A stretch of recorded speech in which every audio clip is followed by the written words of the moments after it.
Welcome to week 109 of Misha and Dianne Watch Santa Barbara. Hello. We've had a grueling 5 months off cleaning out my parents' house to get it ready for sale. But I did find, among the 60 years of collected things, my photo album that I was looking for earlier in the year with my photos of Prince Charles and Princess Diana. So I can finally show you what was going on at the start of the summer of '86 during all our expo madness. And then just as we were getting ready to start up again, your laptop died. So the 11-year-old MacBook Pro is no longer with us, and we found the MacBook Air has a camera that apparently is as good as the other one, not like my cruddy Lenovo. So we're hoping this is the first episode shot on the new MacBook Pro that this camera proves to be high def and YouTube worthy. Might be a little too high def. Of course, we are now on the show in August, late August of 1986. And we watched episode 527 on May 28th, exactly 5 months ago. And luckily I took notes because we'll see how much of the episode we actually remember, because we never got around to doing that podcast. So this is episode 527, originally aired Monday, August 25th, 1986. As you'll remember, Lily Light had moved into the Capwell guest house. Mason arrives and flips through the newspaper and sees Lily's interview against the evils of alcohol and tobacco. Meanwhile, in the bathroom, Lily puts out her cigarette and comes out in a towel. Mason says, "I'll come back when you're decent," and she says, "If there's any indecency, it's all in the mind, yours." Lily says they should cancel their planned tour and stay in Santa Barbara.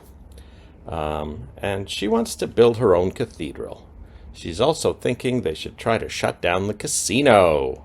Ooh, so finally after many months, we've heard a mention of the casino again. Mm-hmm. Mason wonders if there's perhaps another reason she wants to stay in Santa Barbara.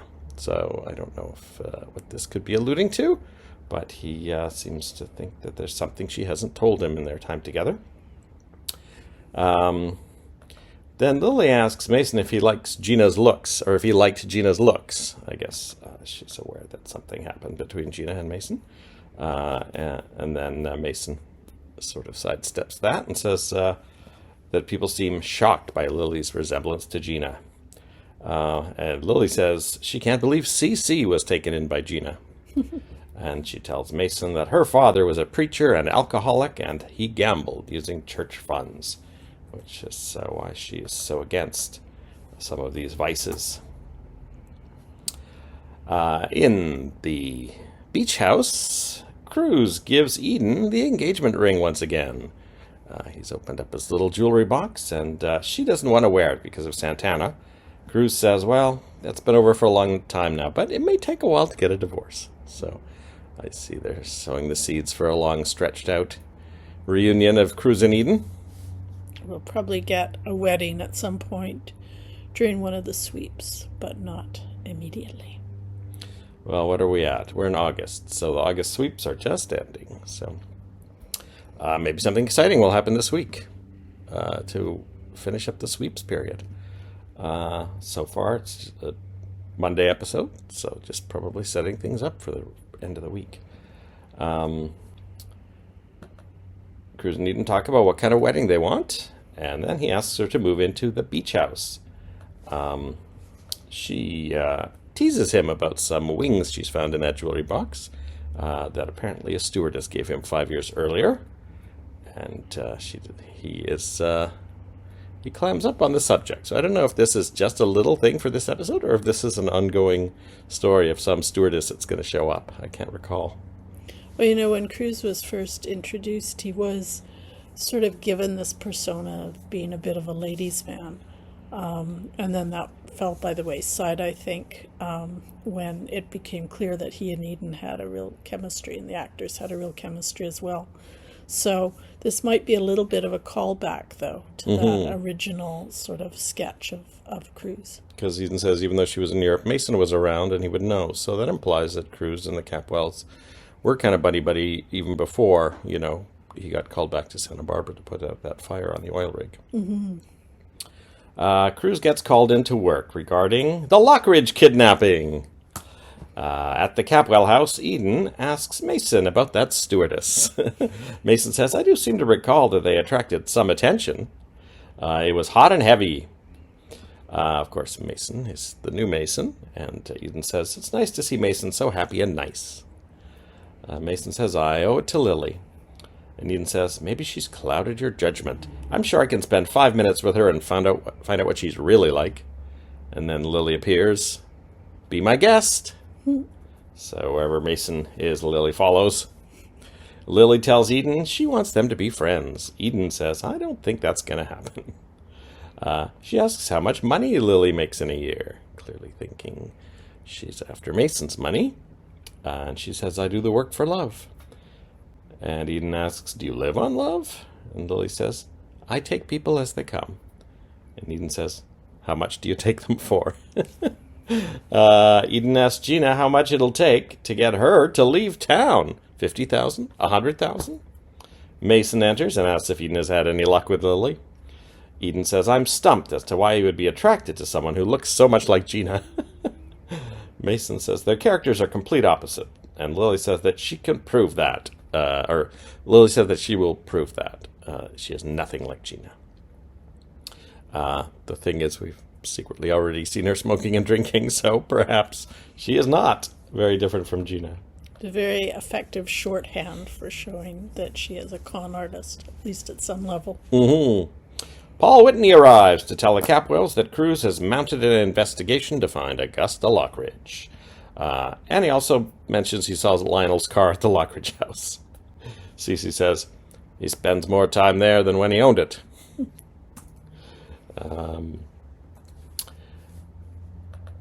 As you will recall, 5 months ago, probably only 2 weeks ago for our listeners,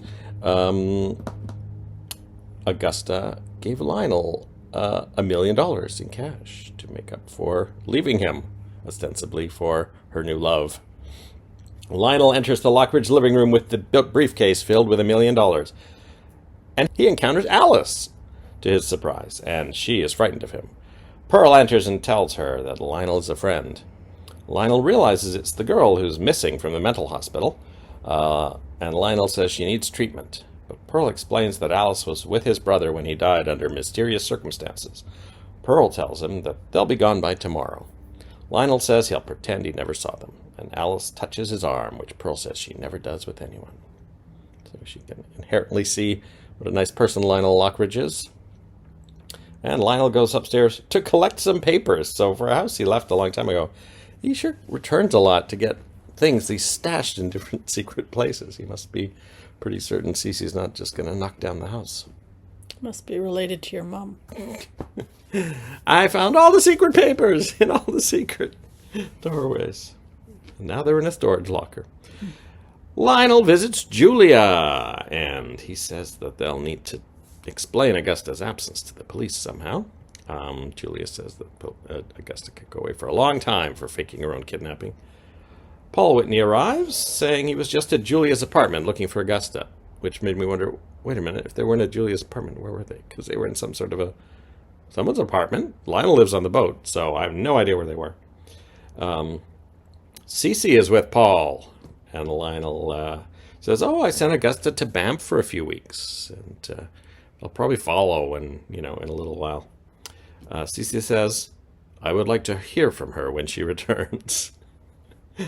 Very subtle. We know that Cece suspects that everything's a fake, but of course she's just playing it low-key because he, probably wants another reason to do something nasty to Lionel. Cece asks Lionel what he thinks about Brick coming back to the casino to work for him. And he wonders if Lionel had advised Brick against it, but Lionel says Brick's his own man. So, now we see what the plan for the casino is. Brick is called to the Capwell house, and Cece asks him to return to his job at the casino. He says, it's gone downhill since you left. Well, that was with Augusta running it, I guess. He says he wants to put the Capwell and Lockridge thing aside and work together with Brick, because he is, in fact, getting romantically back involved with Brick's mother. And then he just casually slips in, do you know where Augusta is? Lionel returns to the Lockridge house to find Pearl and Courtney kissing on the floor. Lionel has brought food and tells them they can stay. It's very generous. It's not his house. Cece arrives with the police. Pearl and Alice hide in the basement, and Lionel pretends he just wanted to see the old place again. As he's being taken out, the brick wall in the basement gives Alice a flashback of someone bricking up a wall and the sound of barking dogs. "Brian!" she exclaims. So she's perhaps remembering what happened to Brian Bradford. Mm-hmm. Amy! We haven't seen her in a long time. Amy and Brick are at the casino. And of course she wishes he hadn't taken that job back. There's robberies here, all kinds of stuff happening. And she doesn't trust Cece. Brick says he'll just do it until Augusta gets back, which, knowing what we know, is kind of funny. Mason and Lily arrive with a reporter. And during the interview, Lily says that her father was a gambler. It's a vice that hurts everyone it touches. And Mason tells Brick he's going to put a stop to young people gambling away their father's fortunes. A not-so-veiled reference to Warren, Brick's half-brother. Mm-hmm. Brick says he'd appreciate them moving their soapbox somewhere else. And Mason says, Lily's flock is on their way in an armada of boats, and we'll be surrounding the casino so that no one can get in or out. And I'm really, really hoping that we actually see some of Lily's followers, because I think that would be really entertaining. Mm-hmm. I imagine some of them are kind of flaky. Mm-hmm. So I wonder if there's like a number 2 somewhere who's a little upset that Mason's kind of taken top spot in her heart. Yeah, it would also give us perhaps a little bit of a clue as to what she's up to. Mm-hmm. Mm-hmm. Yeah, clearly she's got some kind of interest in Santa Barbara, and whether she purposely sought out Mason as part of her long-term plan is an interesting question, too. When Cruz gets home, Eden is wearing the stewardess wings. She says, I'm trying to stir up some memories. How did you get your passion for dry roasted peanuts? So that's it for the Monday episode. Anything else we have to say? I guess looking forward to seeing how things, go at the casino. Mm-hmm. There could be people trapped on the casino for a while if the boats aren't letting rescuers in. So there could be some shenanigans going on there, but I don't seem to think that the casino is Lily's endgame. So it's probably just a diversion or to get some media coverage or something. Yeah. And, well, we know Augusta's not coming back, so we'll see how long it takes. Lionel and Julia to smooth that over, and we'll see if Lionel can hide his $1 million from Cece and the police, and what the police end up deciding if Augusta is somehow culpable in her own kidnapping, or if Lionel and Julia manage to convince them otherwise. And also hoping we finally find out what happened to Brian Bradford. So with Alice's memories coming back, and Lionel had said, shouldn't she be on medication? And Pearl was saying, I think it's hurting her more. Then he told Lionel that the doctor that she was being treated by is the one who probably caused his brother's death. So I think what they're telling us is that the longer Alice is off the medication, the more she'll remember. And I think we'll find out very soon what happened. And then if Alice's entire, personality that we've seen so far is based on those drugs, then we may have a new character who can actually, go ahead with a different plot line. Presumably, it wouldn't be romantic with Pearl because Pearl's with Courtney. But we might see that relationship between her and Paul. Is that his name? Yeah, that's right. Materializing. That's right.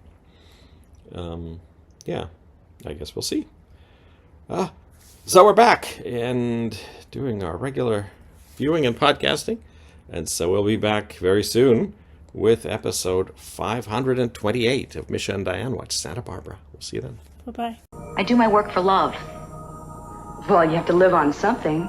Do you live on love? You could say that. Living on love has sort of a immoral sound to it, doesn't it? It's a perfectly chaste love. I just take life and people as they come. Oh, I'm sure you take people as they come. I'm just wondering how much you take them for.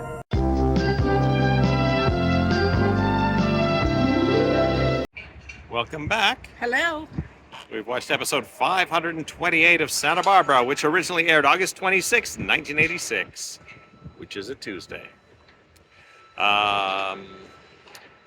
Ted goes out on a date with Jane, during which she tells him about her past in the South, that her mother was dating some kind of army colonel who was married, and they constantly followed him from town to town whenever he got redeployed, until that one day when he moved without telling them where he was going. So, interesting to hear some more of Jade's backstory, and I imagine we'll meet her mother at some point, and she'll be quite a piece of work. Yeah, I'm sure.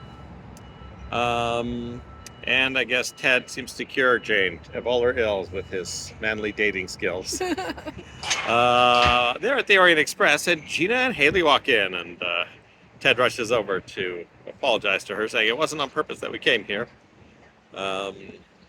Gina is told by Haley all about the Roxanne incident, and Gina says, well, if that's what he likes, with just a little bit of work, we can make you palatable to Ted again, and you could take him away from Jane. So later that night, Haley shows up, all dressed up as a Roxanne-Haley hybrid, with her hair done and makeup done, courtesy of Gina, presumably. But, as usual, she and Ted get into an argument, and she runs away embarrassed. Now, of course, this is at a time when a little bit of work did not include Botox and silicone fillers, so it's just hair and makeup. Yep. Who else is in this episode? Pearl, Alice. Paul shows up at the Lockridge house looking for Kelly, and finds Alice instead. Alice, of course, is busy remembering what happened to Brian.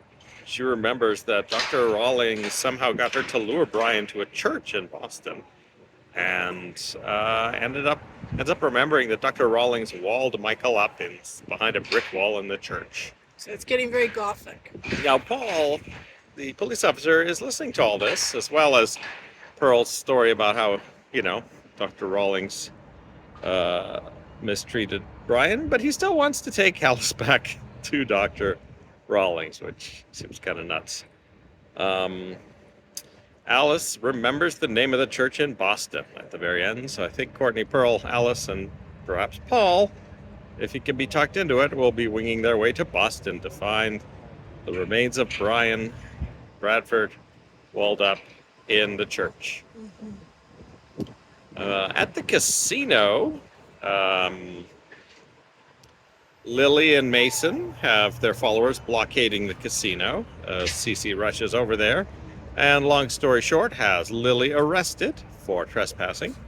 They go to the police station, and then Mason takes her to the Capwell house and tells all the reporters that he and Lily are going to have dinner on C.C. Capwell, because he owes it to them for what he did. The reporters just seem to eat up all their stuff, so they're just following them around.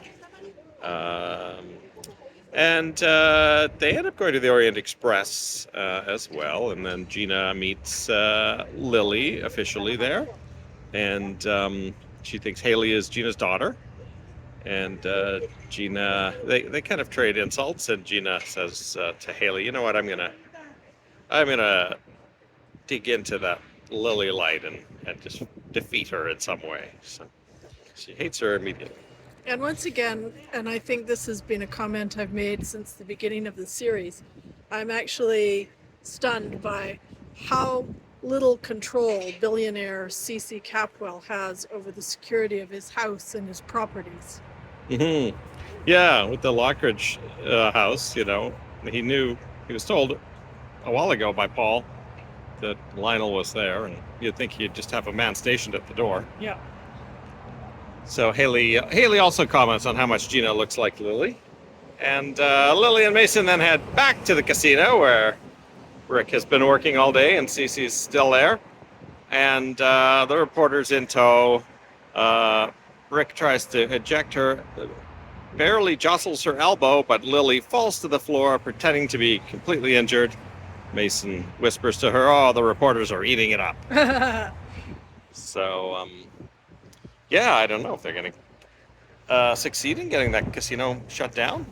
I don't know. We'll have to see. Mm-hmm. Would have thought Cece would have a little more pull with the press than he does, but Yeah. would have also thought he'd have a bit better security. So there you go. Yeah.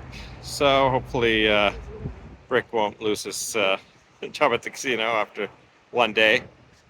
But I'm sure Amy would be happy if he didn't stay there. Yeah. But yeah, we'll see how this goes. And they do talk about replacing the casino with Lily's Cathedral. I don't know if that was this episode or the next one. So Yeah, we talked about that. we'll see what happens there. And we'll see if Ted ends up with Jane or Haley. And also, eventually, we'll see what Jane's mom is like. All right, that is it for episode 528. We'll see you after we watched episode 529 of Santa Barbara. We'll see you then. Bye-bye.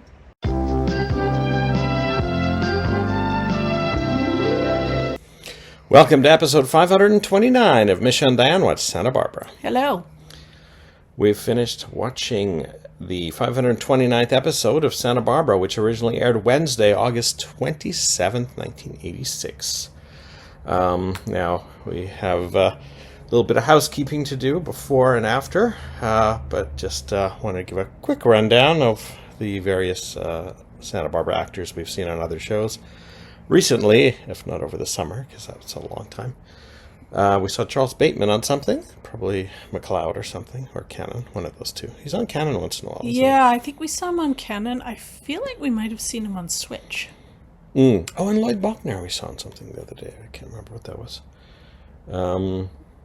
We saw Brandon Call on St. Elsewhere as Jack's new son-in-law. We saw Lloyd stepson. Bachner on McLeod. Lenore Kasdorf, we saw in Kolchak the Night Stalker. She'll be showing up eventually as Jane's mom. And A. Martinez, we saw in All in the Family this week. And he seems to be working at Archie Bunker's new pub. So if Archie manages not to lose it from lack of customers, we might see A. Martinez more often in that role. All right, a few more things after we talk about the episode. Paul tells Cruz that he sent Alice back to the hospital. And Cruz is alarmed when he hears that Courtney and Pearl went to Boston to try to knock down a brick wall to look for Brian's body. In Boston, they find the brick wall pretty quickly in the basement of the church. But there is a wedding going on upstairs. So even though Pearl does find a sledgehammer, they have to wait until the wedding is over, and they end up falling asleep. Eventually, the church is empty. They start bashing away at the brick wall, and just as Pearl manages to knock a few bricks loose so that they can get perhaps a grip to pull down the wall, they hear Dr. Rawlings behind them, and he is holding a gun, and he says, "Your little witch hunt is coming to an end." So probably sending Alice back to the hospital is what sort of triggered Dr. Rawlings to know where they were, because he probably interrogated her. "Paul, you're not a very good police officer." Keith wants Eden to file a complaint against Santana, but Eden says she blames the drugs, not Santana. Eden tries to get Cruz to tell her why Keith hates him so much. When that doesn't work, she tries to get it out of Keith, and like Justin Deese's acting in that scene where Eden tries to goad him into telling him, and he just gives her a look and walks away. So I really like Keith Timmons. Lily visits Santana in the hospital and tells her that she believes her, and that she and Santana will team up against Keith and Gina. Nick arrives and is a bit concerned about Santana's talk of revenge. And when she's so excited about Lily believing her, he also tries to point out that he's believed in her from the beginning. we've been wondering what kind of deluded people were following Lily, and I think we're starting to see the genesis of a new follower in Santana. Mm-hmm. It's nice to see Nick again. Interesting that he's, you know, a little bit annoyed with Santana over Lily in this episode, partly probably because I think he gets cult vibes from her, but I have a feeling Nick might be romantically interested in Santana, and several times she goes, well, it was good that you were my friend, and things like that seem to be shutting him down in that area, so I could see Nick getting a bit agitated towards the end of that episode. Yeah. So I think maybe Nick and Santana is not going to be a thing. So who else is out there, Nick? Gina tells Keith that she thinks Lily and Mason are out to get her. One of Lily's followers throws a rock through the front window of the Perkins house. So that window's had a bad year with Peter Flint going through it, and then now a rock.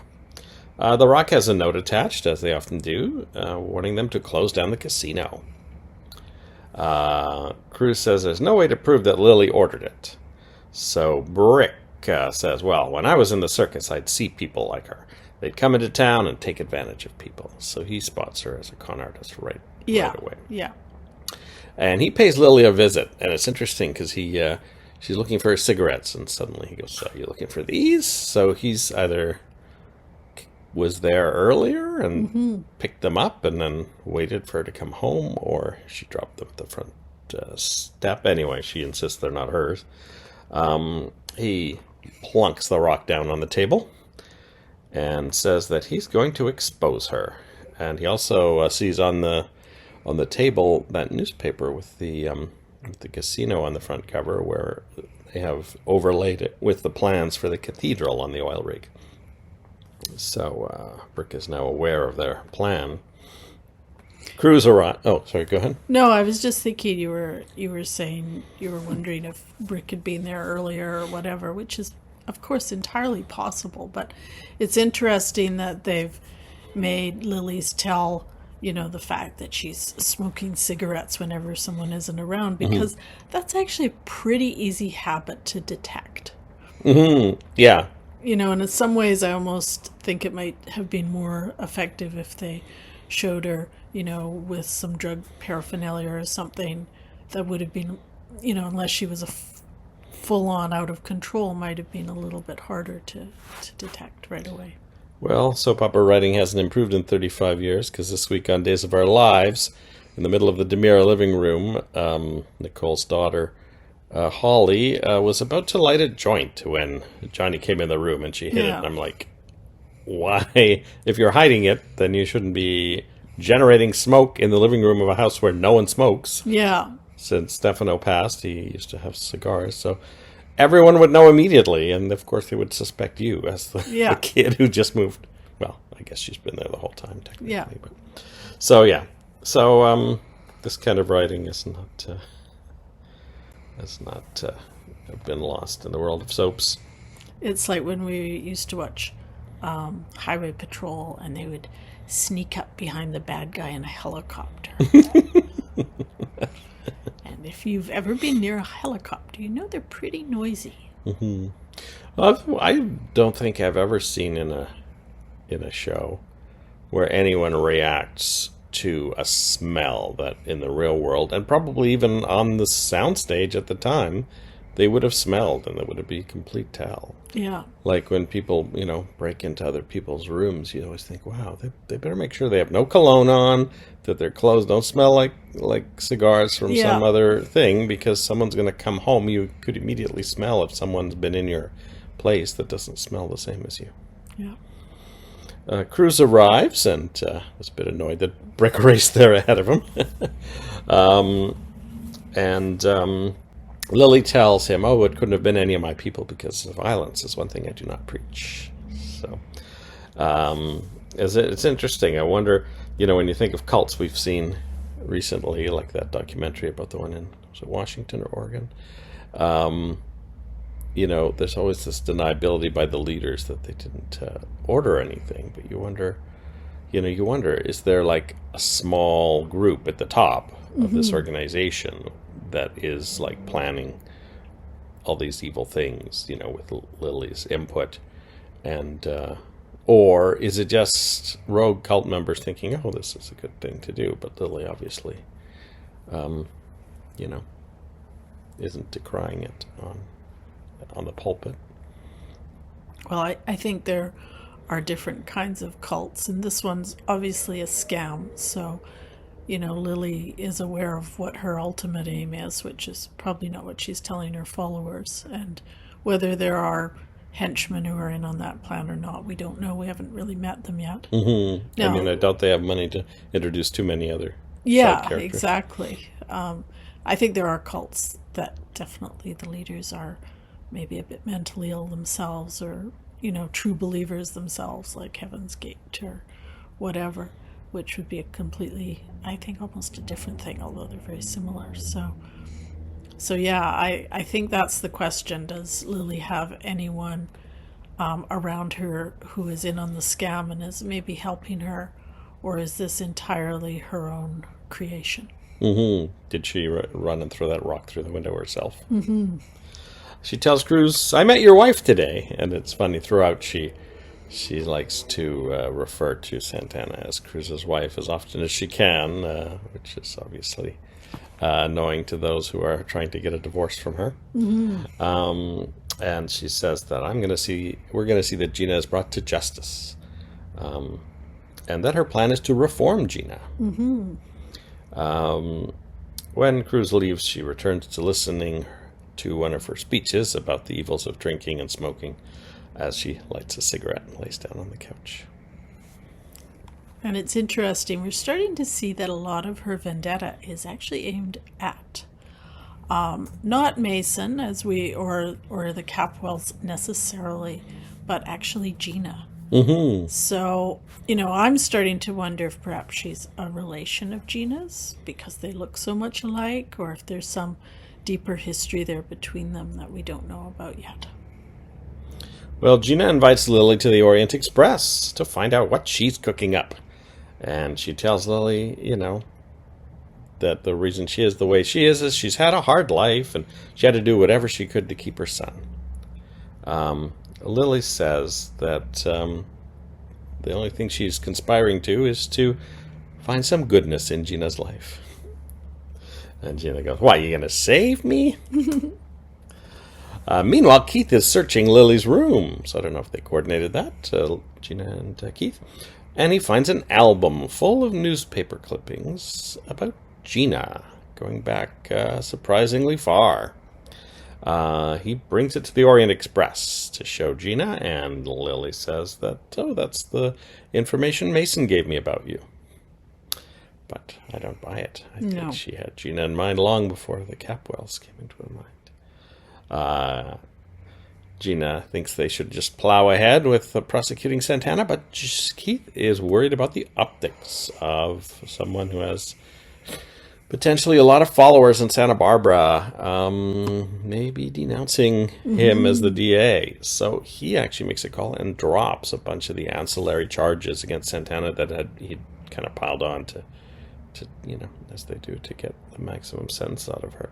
So I think this may be, a clue as to if Santana will see any jail time, because if they manage to wheedle it down to just, the drug charges, and if she can convince the sentencing judge that that she didn't know she was taking the drugs, maybe she'll get a suspended sentence. Yeah. Gina is annoyed when she finds out and says, "No, we could just discredit Lily." And then Keith is tired of talking about Lily and kisses Gina. Cruz tells Eden it will take at least 6 months in California to get a divorce from Santana, and he also says he's going to have to work it out with Brandon, because we do remember that big scene where, "Brandon, finally you have a stable life, and I'm going to be your dad now forever, and you'll never have to worry about disruption of your family life again." Yeah. Eden says she wants to move forward quickly so she can start having kids. they have an amusing banter about her churning out kids. Now, the situation with Brandon would be much easier in a present-day soap, where he would suddenly become 21 and be off to college. But they don't seem to be aging him up. So. Mm-hmm. I don't know if anyone was ever aged on Santa Barbara, other than, retroactively. Some people were born in the early 60s were now in the late 50s, or vice versa. But and then, of course, Minx's age is always a mystery. But yeah, it really, I always thought that Brandon was kind of the main trunk of this whole show, because so many of the early stories revolved around Brandon in one way or the other, and the fact of him having basically two families really, can drive the entire, the plots having to do with Gina and the Capwells. And their relationship to each other. I could see even now, if they somehow did a Santa Barbara revival, I think Brandon and his relationship with Gina and Santana would still be at the forefront of it. So that was it for the episode. And now it's back to some housekeeping. So on June 26th, we heard the sad news that Nicholas Coster had died. He, of course, was Lionel Lockridge on Santa Barbara, and he played Robert Delaney on Another World and Somerset. And we got his autobiography last year. I still haven't read it, so I guess I should start. So that was some sad news for Santa Barbara fans. I realized when some of the other people on my Facebook group started posting a couple of weeks ago that it's been 4 years since we met him on that Santa Barbara cruise. Early November 2019. And for Dark Shadows fans, Laura Parker died on October 12th of this year. She played Angelique. And speaking of Another World, we have signed on to attend the Another World 60th anniversary. So one of the Facebook groups I belong to, just the person running it said, I'm going to see about putting something together for the 60th. I'm like, okay, whatever. And then suddenly, a couple months later, all right, I've booked a place in Terrytown, New York on May the 4th. So it's an afternoon, a whole Another World afternoon of people who like Another World. And apparently a number of the actors from the show have been invited, and at least a handful had accepted, obviously other commitments permitting, at this time. And one of them is Susan Keith, who's playing Cecile de Polianac in the episodes that we're currently watching from 1980. We should probably get back into watching Another World a bit more to remind ourselves of the other characters. Maybe we'll luck out and there'll be some others from that era. I think one person from the 60s definitely is coming. That person I don't know, but it'll be nice to hear about the early days of Another World. And then some of the later ones as well that I remember from when I finally got a VCR and was able to watch Another World and Santa Barbara every day. So that's May 4th in Terrytown, and a week or two ago, I think it was mentioned, they had sold a little more than half of the tickets. So they've sold enough to make sure the event is definitely 100% going ahead. But if you want tickets to an Another World 60th anniversary event and get more up-to-date information on what actors hopefully will be there, just go to Facebook and type Another World 60th, 60th, and it will come up quite quickly, and you can work your way through the details there on how to register. So wonder if there'll be any overlap with Another World and Santa Barbara fans when we get there. Well, I'm getting a trip to Manhattan out of all of this, so that is what I'm particularly excited about. And last night I ended up finding out that Billy Joel is playing at Madison Square Garden on May 9th. So since he's retired and I don't think he tours anymore, this might be my only chance to see him. So I've booked that. So after Terrytown, we will head back to Manhattan And one of the things we'll be doing during those few days is seeing Billy Joel. So it'll be fun. All right. Back to the important work of watching every episode of Santa Barbara. We will be back after we watch episode 530. We'll see you then. Bye-bye.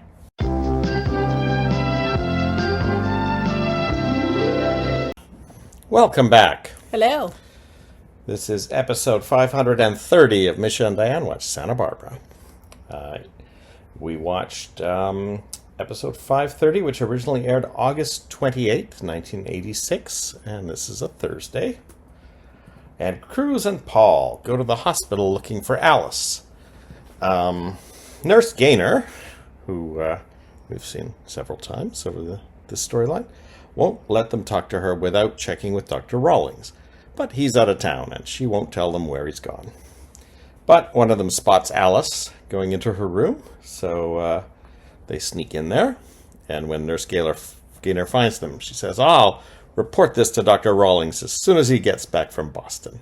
Gotcha. Ha-ha! So that's how they find out. Cruz phones the police chief in Boston and lets them know about Courtney and Pearl and their plans in the basement of the church. Ted interviews Brick about the rock thrown through his window and the casino. And then Lily shows up at the radio station demanding equal time. And I guess in the end they decide that Brick and Lily are going to debate the next day on the air. She notices Haley and Ted arguing and notes that Haley claims she's not like Gina, which seems to make her happy and interested in Haley. Haley tells Lily that she's only loyal to Gina because she's the only family she has. Gina arrives, and Lily invites her, Brick, and Haley to a meeting she's having tonight at the Capwell Hotel.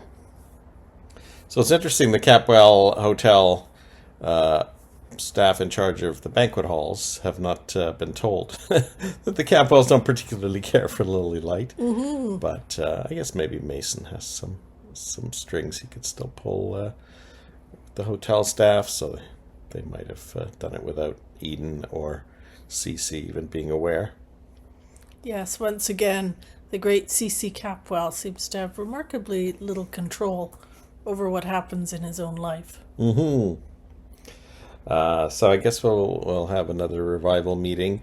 This time not in a tent, but at the Capwell Hotel, and it's the only two sets we've ever seen in the Capwell Hotel. Well, three is the there's the lobby, and of course there's the presidential suite or the other suites, and then there's the restaurant. Now, presumably the lobby and the restaurant are the only two existing sets that are big enough to simulate a big crowd event. So we'll see. I'm going to put my money on the Orient Express, although it's not really laid out to host an event like that. So I don't know. Maybe they will show us a new room in the Capwell Hotel that's like a banquet hall. Pretty sure that we won't be seeing anything at La Mesa. Brick visits Lily at home and says, "Oh yeah, I used to be in the circus. I know a scam when I see one, and I want to get in on it." So Lily very quickly believes him that he is, just a con artist like her. And she says, "Oh yeah, the best thing would be as if during the debate tomorrow, if you switched over to my side." And Brick agrees, and then Lily invites him to have sex with her. And Brick says, "Ha-ha! Now that I've got your number, I'll just tell everyone else," revealing to her that he was playing her the whole time. So. Now, we've noticed that Amy has rejoined the cast. We haven't seen her for a while, so I feel like they're setting up some sort of turbulence between perhaps Brick and Amy, with Lily coming between them. Mm-hmm. So we're getting a little bit of tension between Brick and Lily. Yeah, I mean, there was some heat there that was surprised by, and if worst case scenario, Lily might just like fake something, make it look like something is happening between her and Brick, just as revenge against Brick for turning her down. Meanwhile, back at the radio station, Haley says to Gina, "I took your advice about Ted last night, and it ruined our relationship for good." And Gina said, "Oh, you must have done something wrong." And Haley says, "Yeah, I did. I listened to you." Ted tells Haley he didn't handle things correctly last night. And he says, "You don't have to be anyone else with me." Gina decides to help Haley out by telling Ted that Haley's just told her that she wants nothing more to do with her. Clearly a lie. I think even Ted saw through that. And of course, as soon as Gina leaves, Haley immediately says to Ted, Gina just made that up. But I think he says, "Yeah, I figured that." Anyway, Ted asks Haley out on a date. And she replies that she's not sure she knows how she feels any longer. So this is an interesting twist. But now that Ted's back on the Haley train, Haley might be over it. Might be about time for, I don't know, Lakin to come back or something like that. Well, we've already got Jane there for Ted, but maybe Jane. there's someone else Haley could get interested in that could add a monkey wrench in the works. I don't know who's single right now. Mason's single, but he's a bit old. Lionel's single, but he's even older. Keith tells Gina that Cruz should be the one on trial instead of Santana. But he won't tell Gina what he has against Cruz. Gina visits Cruz to try to find out if he's found any evidence that she is the one who gave Santana the pills. He catches on quite quickly as to, her not very veiled questions. The phone rings. He says that Keith and Gina are a little team. And Cruz receives the phone call telling him that Keith's dropped all the further charges against Santana. So, Keith, meanwhile, visits his grandmother. So we're starting to flesh out the Timmins family. In fact, we learn about a third Timmins family member almost immediately, because tomorrow is the anniversary of the day that Keith's sister Katie, a champion swimmer, died by drowning. And grandmother tells Keith to stop blaming Cruz Castillo. So now we know the big secret. Somehow, I guess maybe Cruz and Katie were out swimming and Katie drowned and Cruz didn't save her somehow, or something of that nature. And this revelation, it's not the same, but it kind of reminded me a bit of a storyline we're currently watching on Knots Landing, where we've got these secret siblings who are kind of motivating the action that's happening to other characters, and we don't know it. Or they don't know it. We know they're secret siblings, but the other characters don't. And then this whole talk about the past and high school, once again got me thinking we still haven't seen the reunion. So maybe there will be, Keith seems like he might be older than Cruz, so Katie maybe was a younger sister that was in Cruz's class, and they went to school together or dated, or there may be other people at that reunion who knew Katie, or she may have been in one of the classes that the reunion, is celebrating. So, hopefully we'll find out soon. It's the end of August already. It's time for that mid-July reunion we were promised. He also ends up talking about Gina with his grandmother, and eventually, I don't know if just to make her feel happy because she is dying, says that he's going to marry Gina someday. Later, Cruz, and he does agree, by the way, to his grandmother to drop the vendetta against Cruz. But later, Cruz visits Keith, and Cruz wants to talk about the charges that Keith dropped against Santana. And Keith says, "Oh, you like looking gift horses in the mouth, don't you?" And Cruz has got a very negative attitude to Keith in this scene, not knowing that he's secretly dropped the vendetta, or at least promised to. And Cruz says, "I'm on the verge of nailing you. I can almost taste it." So I don't know if Keith was really, really going to drop the vendetta, but it seems like Cruz's actions are not going to help him, leave that at rest. I think he might get angry with Cruz again. Let's see what's going on in Boston. Dr. Rawlings holds a gun on Pearl and Courtney and forces Pearl to remove the brick wall so that he can wall up Pearl and Courtney alongside Brian. He says, "At least you'll have the consolation that your brother is finally going to have some company after all these years." Rawlings says that he had to kill Brian because Brian was going to report his methods to some governing board, and he needed Brian out of the way so he could continue to help his other patients. So that is the entire motivation of Dr. Rawlings in killing Brian and drugging Alice for the last time ever many years, is because he cares about his patients so much. That actually reminded me a little bit of an interview we saw with David Copperfield, where he said he continues to perform because he wants to help people and inspire them. Yeah, I don't know if we mentioned it in the last podcast. You may have noticed that we did one at the Sphere in Las Vegas 2 episodes ago. We did see David Copperfield and found it very disappointing, to say the least. Courtney fakes a dizzy spell, and Pearl manages to get the gun from Rawlings, and then forces Rawlings to continue dismantling the brick wall by hand. Rawlings breaks through just as the police arrive to arrest him, but the space behind the wall is empty, except for a dog collar. And Rawlings says, "That dog at the Institute that liked Brian so much must have followed us here and dug him out." Now, I always found this very annoying the first time I heard it, because, well, I wouldn't have seen it. I would only have heard it on the audio. And all the talk of brick walls made me think, well, how could a dog dig through a brick wall?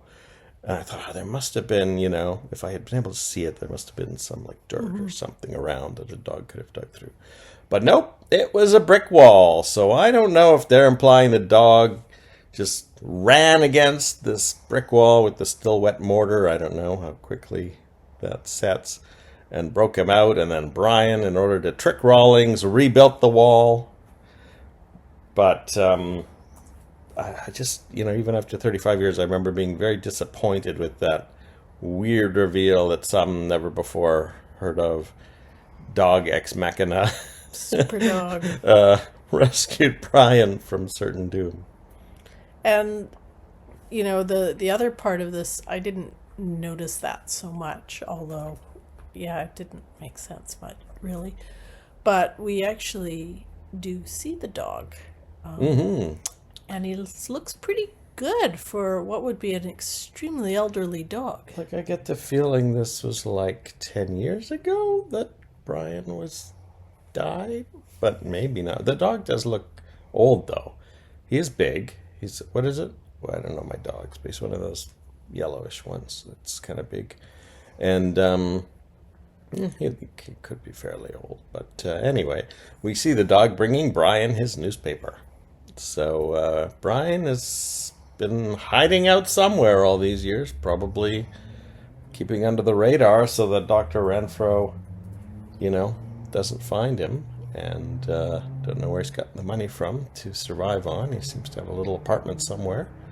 And I guess because of the falling out with his family, he hasn't bothered to try to contact Pearl or his parents. So I think if they ever do find him, he's still going to be angry with Pearl for whatever it was that happened last time, which we talked about, but it's been so long now that I don't remember what their last argument was about.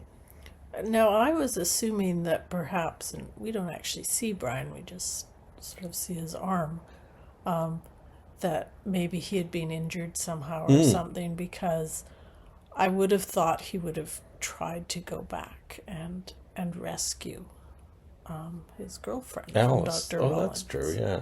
I mean, there was something on the, like, he was in bed when the dog came in. He was in a bed, so it wasn't like he was on a couch or an armchair.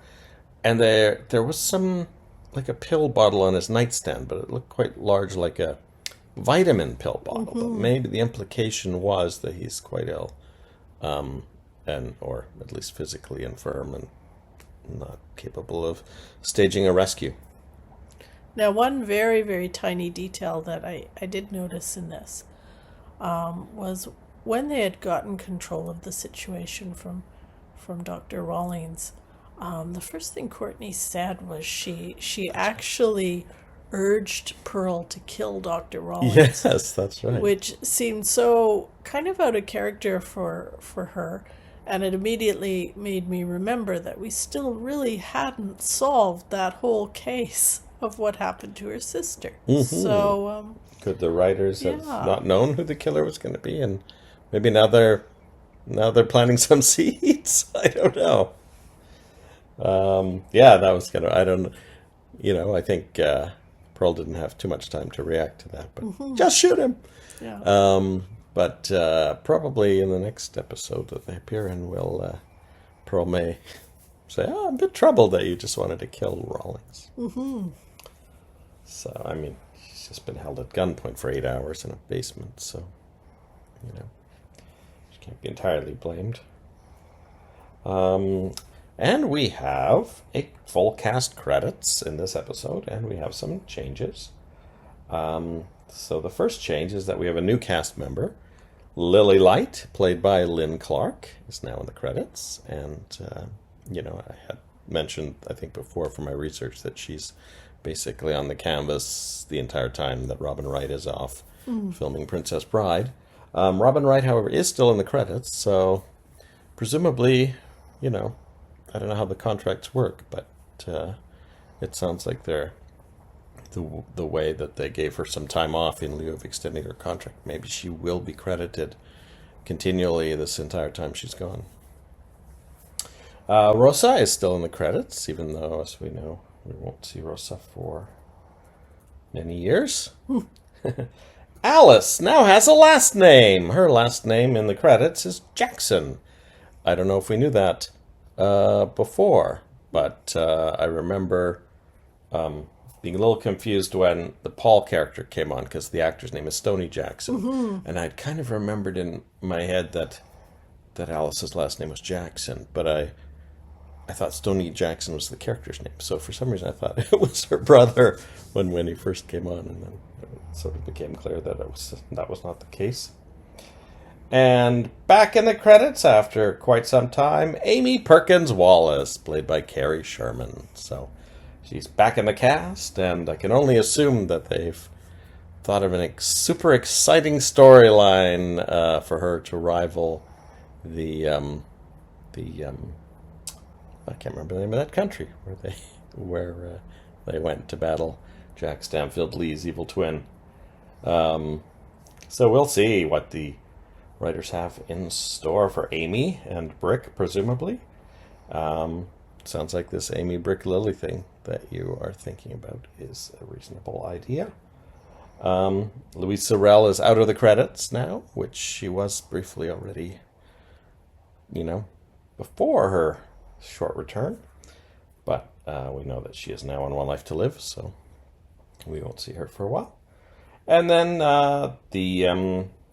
after the main cast, we have Grandmother, played by Barbara Townsend, and Nurse Gaynor, Jane Halloran. I suspect we won't be seeing Nurse Gaynor much more, although Alice is still in the hospital, I think. Presumably they will get her out and living in someone's spare room as soon as possible. Or maybe Lionel will, well, he doesn't really have the authority, but let her live back in the Lockridge house. And that is it for this episode. And tomorrow, episode 531 of Santa Barbara. We'll see you then. Bye-bye.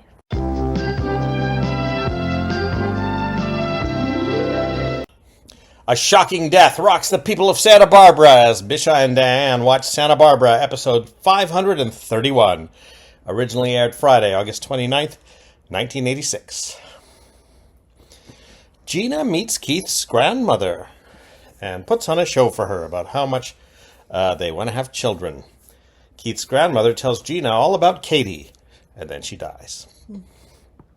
Keith tells Gina that Katie drowned in the ocean, and it was Cruz's fault. I assume we will hear more about that story as we go through. I think so. Owen! Hey, Owen's back. I didn't really think he was coming back.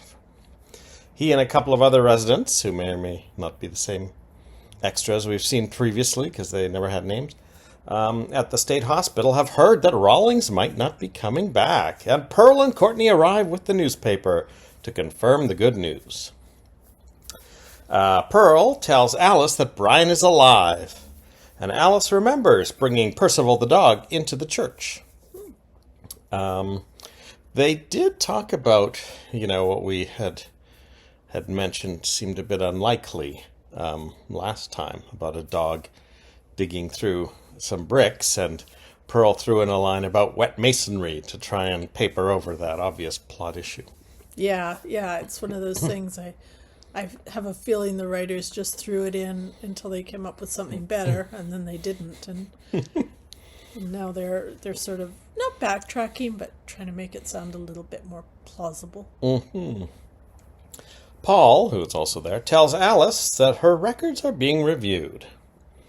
And instead of, saying, good luck, he says, "But you'll probably be released."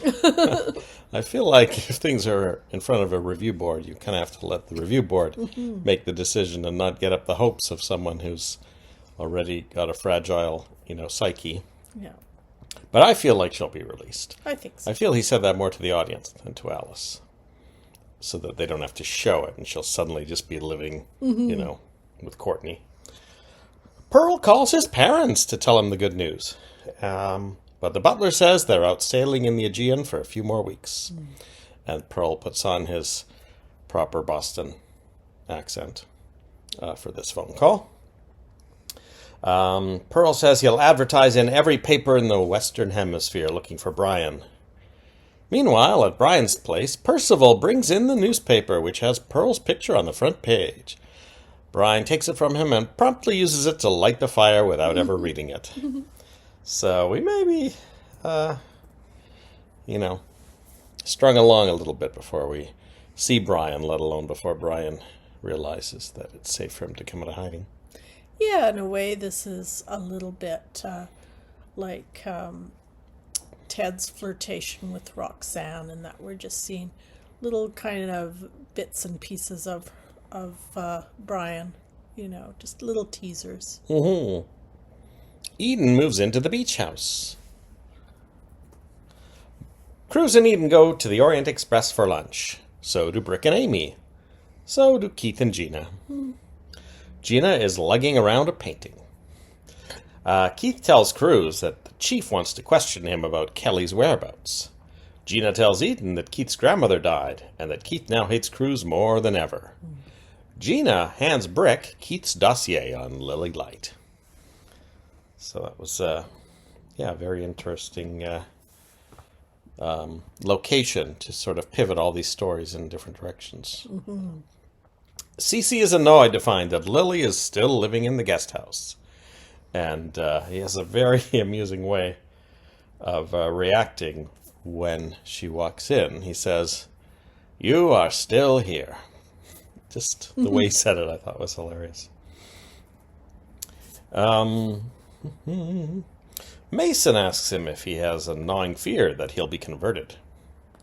Cece warns Brick about going up against a professional like Lily in the radio debate later. At the radio station, Mason shows Lily a model of the cathedral he's had made up. I think he had a price estimate of $5 million, I think, to build the cathedral. Ted tells Mason that Lily gives him the creeps.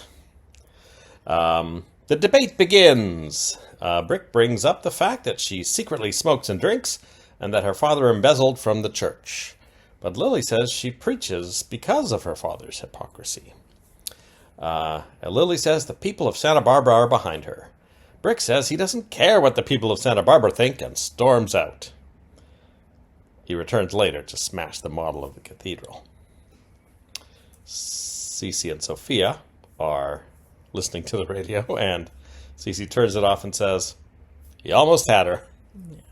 Yeah, I think, I don't know, if the people of Santa Barbara are listening and are in favor of the casino, then I think they understand what Brick meant. If they're against it, then they're already against it anyway. So.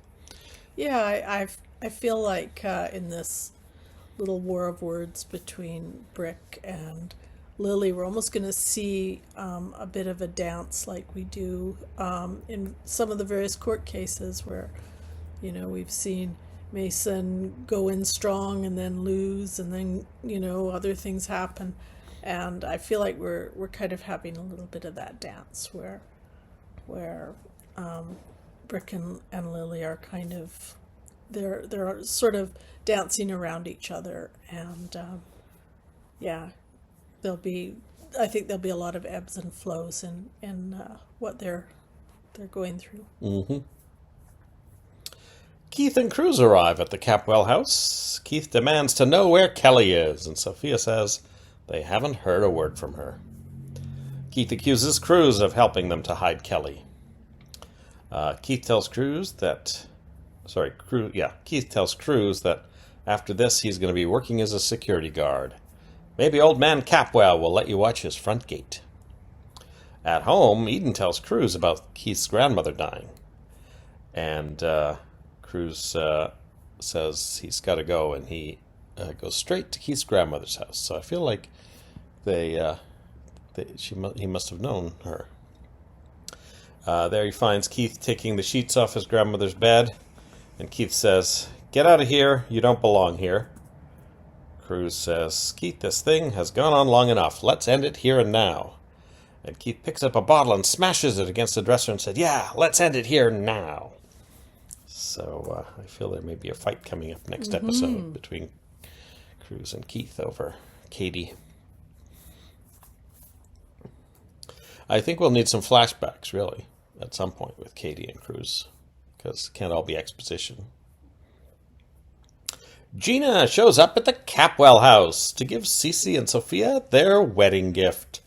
Sophia unwraps the painting that Gina's been carrying around all day, and it is a portrait of Cece with his bride, but the face is missing.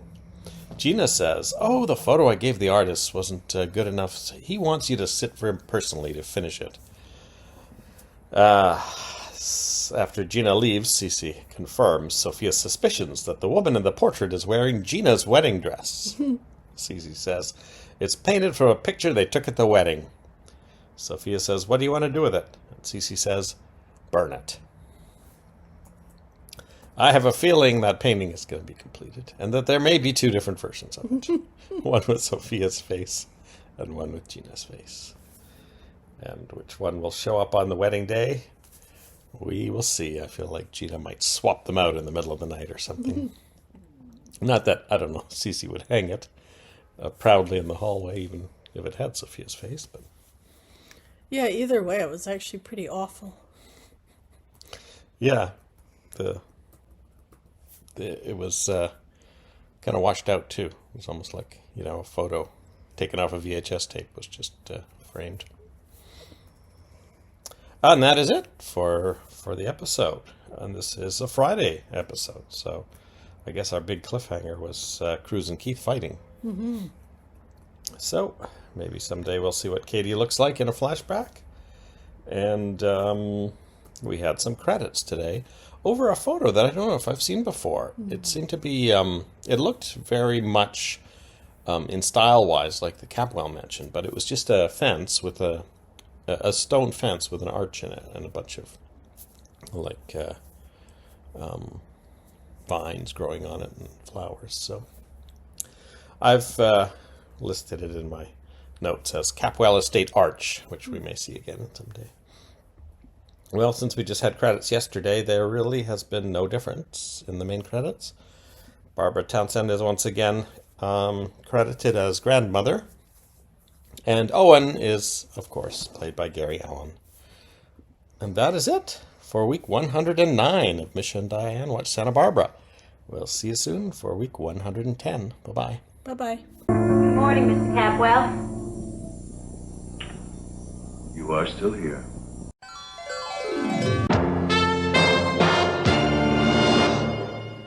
You've been hanging out with money people so long, you're morally bankrupt, my friend. Oh, you're gonna talk to me about morals now, And Keith? if your What do you... hands like that? You're gonna be out looking for work as a security guard. Maybe old man Capwell lets you watch his front gate.